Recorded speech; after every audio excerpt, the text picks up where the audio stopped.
नाला नगर नामक गांव में राजन नाम का एक आदमी हुआ करता था।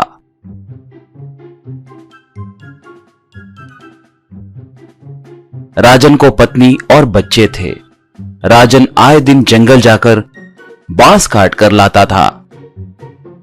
उनसे घर के पास कुर्सी, मेज और तरह तरह के खिलौने बनाता था। लोग आकर उन्हें खरीद कर ले जाते थे। ऐसे बहुत मेहनत करने के बावजूद भी पैसे बस नहीं होने के कारण पति पत्नी दोनों बहुत मायूस होते थे। राजन के पड़ोस में गंगुली नाम का एक आदमी हुआ करता था। वो एक छिंदी चोर था। वो बस स्टैंड में, रेलवे स्टेशन के पास पर्स, चैन चुराता था।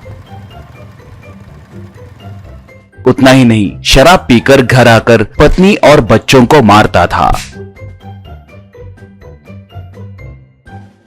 एक बार जब वो ऐसे उन्हें मारने लगा था, तभी राजन आकर उसे रोककर उसे खूब मारा। क्यों रे गंगू, तुम्हारे पत्नी और बच्चों को मारते हुए तुम्हें शर्म नहीं आती? तुम गलत कर रहे हो भाई। तुम्हें अच्छी बीवी और समझदार बच्चे हैं। तुम्हारे कामों की वजह से वो लोग कितना अपमान का सामना करते हैं, जानते हो? मेरी बात मानो और ये सब बंद करके कोई अच्छा काम करके इज्जत से जियो, कहा तो गंगुली। क्या रे राजन, मुझे मारोगे? मेरी निजी मामला में दखलंदाज करोगे? तुम्हारी कितनी हिम्मत? कहकर उसे मारने हाथ उठाया तो राजन उसके हाथ को पकड़कर, देखो गंगुली, तुम्हारे भलाई के लिए कह रहा हूँ, अगर ये बात पुलिस वालों से बताया तो वो तुम्हें घरेलू हिंसा के जुर्म पे अंदर करेंगे, सोच लो, कहकर गुस्से से वहाँ से आ गया। एक बार गंगू एक घर में चोरी करने लगा तो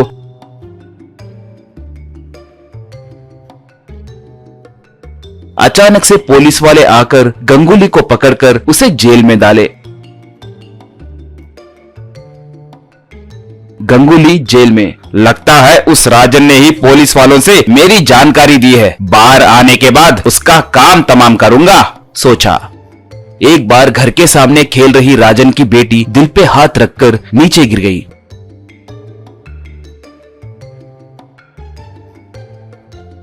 डॉक्टर आकर बच्ची की परीक्षा करके, राजन, लगता है कि बच्ची के दिल में होल है, तुरंत ऑपरेशन करना होगा। 5 लाख रुपए तैयार रखना, देरी किए तो इसकी जान को खतरा होगा। कहते ही उतने पैसे कहां से लाऊं कहकर राजन सोचने लगा। राजन अगले दिन बांस को काटने के लिए जंगल गया। वहाँ वो एक पेड़ को काटने गया तो वो पेड़ अचानक से एक सोने के पेड़ के जैसे बदल गई। पेड़ तब, बेटा राजन, मैं इस बांस के पेड़ों की महारानी हूँ। तुम्हारे परेशानियों के बारे में मुझे पता है, इसलिए मेरे देने वाले सुनहरे बांस के वाहन बेचकर उनसे तुम्हारे बेटी का इलाज कराओ। मगर मैंने ऐसे किया है कहकर किसी से मत बताना। तुम्हें जब भी जरूरत पड़े तो मेरे पास आना। कहते ही उस पेड़ के नीचे थोड़े सुनहरे बांस के वाहन प्रकट हुए। राजन पेड़ को प्रणाम करके उन वाहनों को लेकर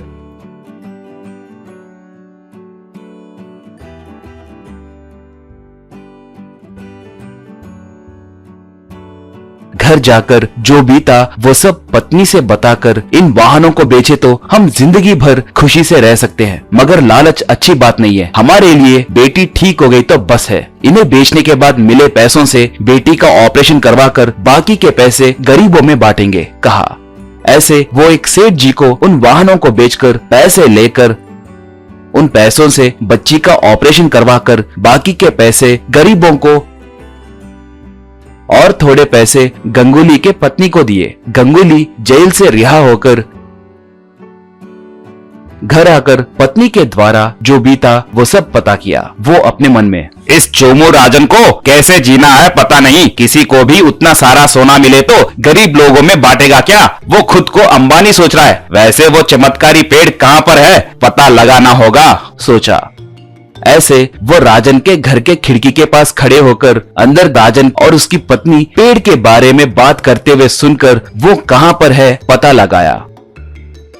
वो अगले दिन जंगल जाकर उस पेड़ के पास पहुंचा। पेड़ को नमस्कार करके, माँ, चमत्कारी पेड़, मैं बहुत कठिनाइयों में हूँ। मेरी पत्नी को कैंसर हुआ है, उसका इलाज कराने के लिए मेरे पास पैसे नहीं है, कृपा करके मेरी मदद करो माँ, कहा। तब वो पेड़ एक सोने के पेड़ के जैसे बदलकर, बेटा गंगुली, तुम्हारी स्थिति सुनकर बहुत दुख हुआ। मैं तुम्हें एक सोने का बंदर दूंगी, उसे बेचकर अपने पत्नी का इलाज करवाना। ऐसे कहते ही वहाँ पर पर एक सोने का बंदर प्रकट हुआ।